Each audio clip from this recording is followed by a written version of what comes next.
तो तुम्हें 8:30 बजे भाभी की कॉल आई है बशर भाई को कि भाईजान हमें बचा लो, हमें जरी मार रहा है। ये फारिग था, इसका कुछ स्नूकर क्लब था, वो नुकसान में था, छोटा सा इसने बनाया हुआ था किसी गली मोहल्ले में।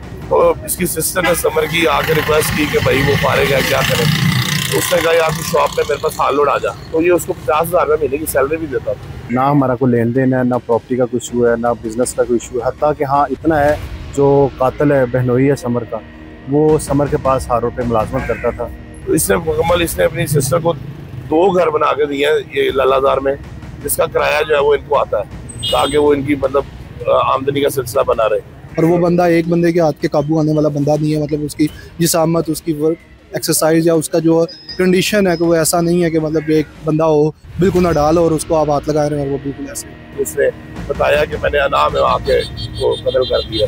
बस ये आखिरी जो मुझे उसने वर्बली सी एक बात बताई थी कि उसने कोई 5 लाख रुपये मांगा था कोई गाड़ी के लिए, कि मैं गाड़ी खरीद के उसको बनाऊंगा, मेंटेन करूंगा, तो बॉडी वगैरह उसकी करके ना, तो फिर मैं उसको बेचूंगा, मुझे पैसे बच जाएंगे। क्योंकि ये ऑलरेडी जॉब भी समर के पास ही शॉप पे करता था। नॉर्मली सुबह के वक्त उनका मुझे फ़ोन नहीं आता, तो मैंने वो फ़ोन उठाया कि अल्लाह खैर करे मामला हो। उन्होंने मुझे कहा है कि भट्ट भाई हमें ना गोलियां मारती हैं और हमारे घर को आग लगा दी है। साथ गली वाली साइड से हमने फलां के अंदर गए हैं, दरवाज़ा तोड़ा है। किचन वाला दरवाज़ा तोड़ के जब अंदर गए हैं तो जो भाभी हैं वो हमें जली हुई और ज़ख्मी हालत में। आग के धुएं के लोग समझ रहे थे कि आग लग गई है। तो मैं क्योंकि फ़ोन सुन के आया था, मुझे आइडिया था कि अंदर कुछ मामला तो और भी है।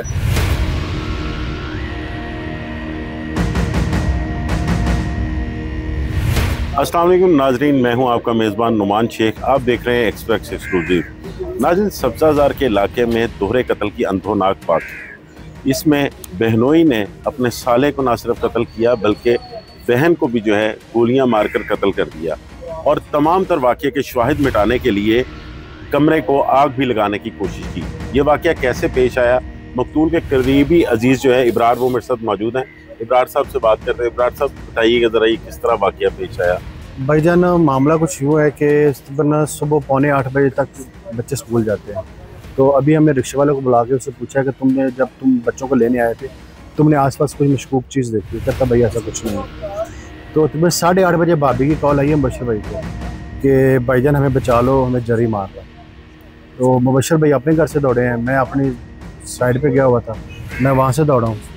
तो जब हम इधर पहुँचे हैं तो अहले मोहल्ला इकट्ठे हुए थे और घर से धुएँ और आग के लपटें बाहर आ रही थी। तो हमने साथ गली वाली साइड से हमने फलां के अंदर गए हैं, दरवाज़ा तोड़ा है। किचन वाला दरवाज़ा तोड़ के जब अंदर गए हैं तो जो भाभी हैं वो हमें जली हुई और ज़ख्मी हालत में, और उनके फर्श के ऊपर सारा ब्लड ही ब्लड था, वो हमें वहाँ मिली है। तो धुएँ और की वजह से अंदर नज़र कुछ नहीं आ रहा था। फिर कुछ अहले मोहल्ला को साथ लेके हमने हेल्प की। तो हम अंदर गए तो भाई समर जो है ना वो ब्लड अंदर फुल आग थी, और भाई को हमने जैसे तैसे करके बाहर निकाला है। तो निकाल के जब हम बाहर लाए हैं तो उसी असना के दौरान ना 1122 वाले और 15 वाले आ गए। फिर 1122 वाले उनको ज़ख्मी हालत में जना हॉस्पिटल ले गए। भाई जाते ही वहाँ एक्सपायर हो गए और भाभी 2-3 घंटे बाद एक्सपायर हुई है। और उसके बाद पुलिस वालों ने सारी घर को अपने कस्टडी में ले लिया। फ्रांसिक वाले, एजेंसियों वाले, जो उनके पुलिस वालों की कार्रवाई, उन्होंने अपनी कार्रवाई करके तो वो ले गए सारा सिस्टम। अभी हम भाई गए मेरा पर दर्ज कराने के लिए मुजरिम के खिलाफ। तो वजह क्या बनी इब्रार साहब, कोई इसकी बैकग्राउंड क्या है? भाई इसकी बैकग्राउंड एज इट इज़ ऐसा कुछ इशू नहीं है। ना हमारा कोई लेन देन है, ना प्रॉपर्टी का कोई इशू है, ना बिजनेस का कोई इशू है। हत्ता कि हाँ इतना है, जो कातिल है बहनोई है समर का, वो समर के पास हार रोड पे मुलाजमत करता था, तो लेन देन का कोई इशू नहीं है। वो तो जो मुझे सुनने में आया है कि समर साहब तो उसको बड़ी सपोर्ट करते थे, बल्कि उसको फाइनेंशियल सपोर्ट भी करते थे। बनाने वालों के पास वो बनाने वाले ही वो थे उसको। हाँ जी ऐसे ही है। हत्ता कि उन्होंने वो रेंट पे रहते थे, उनको घर भी बना के बहनोई को गिफ्ट किया बहन को, ताकि आपकी रेंट से जान छूट जाए। कोई इससे पहले घर में कोई नाचाकी हो, कभी बहन ने कोई जिक्र किया हो? नहीं, ऐसे कोई नहीं थी, बस पैसों के लिहाज से तंग करता था, तो वो समर को एक्सपोर्ट कर देते थे, तो वो फिर कमोज हो जाता था।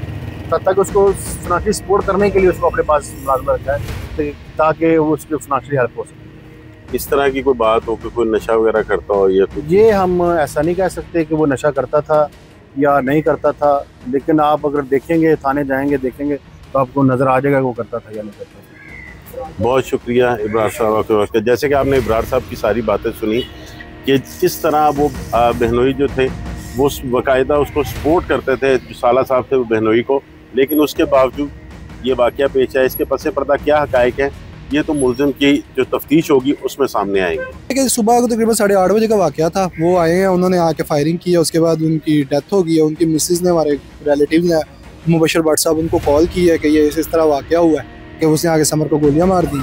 इतने में मुबशर भट्ट साहब आए हैं, उन्होंने आके दरवाज़ा तोड़ा, उनको अंदर देखा है और उनके जो है मामला उस टाइम तक एम्बुलेंस में लेके चले गए थे। समर भाई की जब हॉस्पिटल पहुंचे तब डेथ हो गई और मिसेस की उनके आधे 1 घंटे बाद डेथ हो गई। अभी उनके 2 छोटे बच्चे हैं, एक का उम्र तकरीबन 11 साल है और एक की उम्र 14 साल। तनाज़ा जो है वो अभी तक हमें खुद समझ नहीं आ रहा है। एक बंदा है हमारे पास शॉप पे काम करता है, 50,000 रुपये की सैलरी लेता है, तो उसको आप क्या तनाज़ात या किस बारे में आप उसके बारे में कह सकते हैं कि तनाज़ात क्या है? रिलेटिव्स है हमारा, क्या एक ही 24 साल है, जो जिसकी डेथ हुई है वो 40 साल का। और वो बंदा एक बंदे के हाथ के काबू आने वाला बंदा नहीं है। मतलब उसकी जिसामत, उसकी वर्क एक्सरसाइज या उसका जो कंडीशन है कि वो ऐसा नहीं है कि मतलब एक बंदा हो बिल्कुल ना डाल और उसको आप हाथ लगा रहे हैं और वो बिल्कुल ऐसे हो। क्या कभी आप लोग गहरे इकट्ठे बैठे? वो बात ये है कि दुकान पे अगर कोई छोटी मोटी बात हो भी जाती है तो वो दुकान की हद तक होती है। और ये हमारा पहले दिन दुकान पे एक बात है कि भाई ये यहाँ पे रिलेटिव रिलेशन नहीं है। बात ये कि आप नेग्लिजेंसी करोगे तो उस पर लाजमी बात है, अब मैं हूँ, मुझे गुस्सा आ जाएगा, आप होंगे, आपको भी आ जाएगा। इसी तरह की सूरत हाल है और यही मामला चल रहा है। नाज़रीन, जैसे कि डबल मर्डर की आपने सारी तफसीलात जानी, लेकिन उस खातून मकतूला ने मरने से पहले किनको कॉल की और उनसे क्या बात हुई, उस पर बात करने के लिए मेरे साथ मौजूद हैं मुबशर भट्ट साहब। मुबशर भट्ट साहब, पहले तो बहुत अफसोस हुआ, वो खातून ने आपसे क्या बात की, आपको किस तरह पता चला इस कत्ल की वारदात का? जी, मैं सुबह तकरीबन 8:30 बजे का टाइम था, मैं ऑफिस जाने की तैयारी कर रहा था, तो मेरे फ़ोन पे बेल हुई है। तो मैंने देखा मिसेस समर का फ़ोन आ रहा था। नॉर्मली सुबह के वक्त उनका मुझे फ़ोन नहीं आता, तो मैंने वो फ़ोन उठाया कि अल्लाह खैर करे कि मामला हो। उन्होंने मुझे कहा है कि भट्ट भाई हमें ना गोलियां मारती हैं और हमारे घर को आग लगा दी है। मैंने कहा भाभी किससे लगा दी है, मुझे बताएं कौन था? उन्होंने कहा मुबशर भाई जरी ने गोलियां मारी समर को, जरी ने गोलियां मारी और आग लगा दी। बस इतनी बात सुन के फिर मैं वहाँ से, घर से मेरी मरगदार रहाइश है, सब्जादार मेरा 3 मिनट का रास्ता, मैं वहाँ से फिर भागा हूँ और मैंने गाड़ी पे ब्रेक इनके घर आके लगाई है। जब मैं इनके घर पहुँचा तो लोग कुछ इकट्ठे हो गए हुए थे आग के धुएं की वजह से। तो आग के धुएं के लोग समझ रहे थे कि आग लग गई है। तो मैं क्योंकि फ़ोन सुन के आया था, मुझे आइडिया था कि अंदर कुछ मामला तो और भी है, तो दरवाजे सारे लॉक थे। तो समर भाई के घर के साथ वाला जो प्लॉट है ना, वो भी समर भाई का, वहाँ पे वो गाड़ियाँ पार्क करते। उसका जंगला ऐसा था कि वो थोड़ा, मैंने उसको जोर जोर से झटके मारे हैं तो उसका ताला टूट गया। वो ताला टूटने के बाद मैं अंदर गया हूँ, अंदर से एक दरवाज़ा था जो घर के अंदर जाता है, तो वो अब ऊपर चढ़ना था, सीढ़ी थी, लेकिन मैं वजन ज़्यादा होने की वजह से नहीं चढ़ सक रहा था। वहाँ पे आम पब्लिक के बंदे थे, काफ़ी इकट्ठे हो गए आग की वजह से। वो उसको मैंने रिक्वेस्ट की, 50 सा बंदा था, वो अंदर टाप के गया है, टाप के उससे अंदर से कुंडी खोली है, तो वो लोग सिलेंडर वगैरह को उन्होंने खोला आग की वजह से, शीशे तोड़े। मैंने इधर किचन की तरफ जो दरवाज़ा है वो शीशे का था, मैंने उसको तोड़ा है शीशे को और अंदर हाथ डाल के कुंडी खोली है। तो जो समर की वाइफ है, जो भाभी है, वो बिल्कुल किचन के बाहर ही तकरीबन जो है ना वो हालत में पड़ी हुई थी। तो उनको मतलब अंदर धुआं इतना ज़्यादा था कि बर्दाश्त नहीं हो रहा था, अंदर जाया नहीं जा रहा था।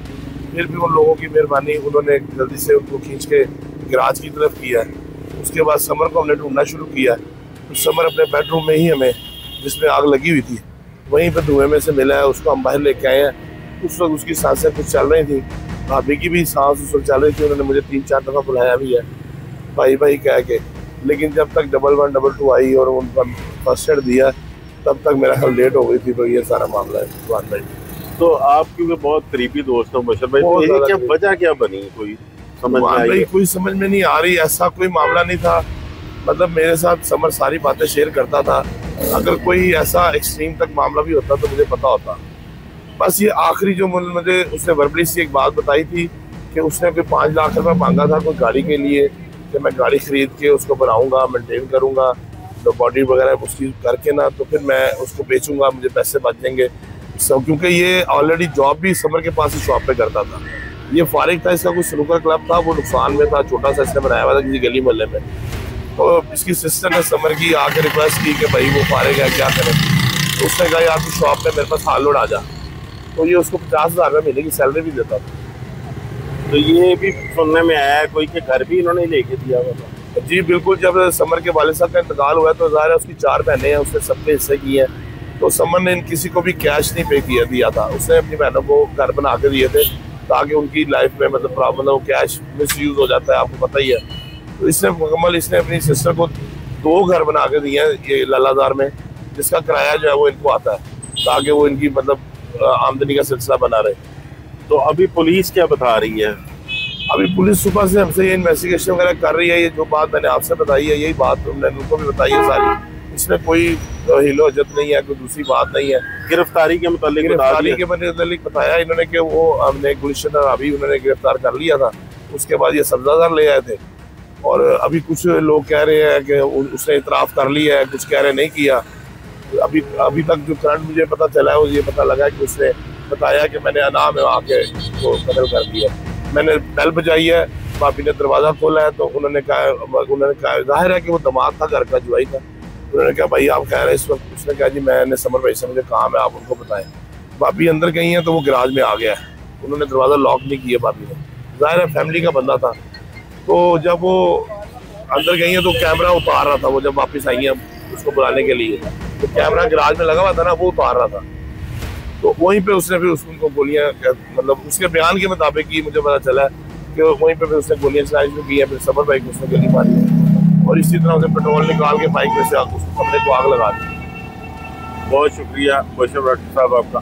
नाज़रीन, जिस तरह के आपने सुना तमाम तर वाक़या, पुलिस का ये कहना है कि DIG ऑपरेशन फैसल कामरान ने इस वाक़े का जैसे ही नोटिस दिया था तो DSP सब्जादार अब्दुल्ला जान जो हैं उनको घर के ही एक मुलाजिम ने उसके घर का पता बताया कि मुलजिम का ये घर है। तो गुलशन रावी फौरी पुलिस ने उस वक्त जाकर उसको गिरफ्तार किया जब मुलजिम जुर्रत और शहरी जो है वहाँ से फरार होने की कोशिश कर रहा था। पुलिस का ये कहना है कि मुलजिम से अभी तफ्तीश जारी है। इस वाक़े की मज़ीद तफसीलात जो हैं वो मुलजिम के तफ्तीशी बयान के बाद जो है वो सामने आएंगी। नाज़रीन, इजाज़त दीजिए, जल्द हाजिर होंगे एक नई स्टोरी के साथ।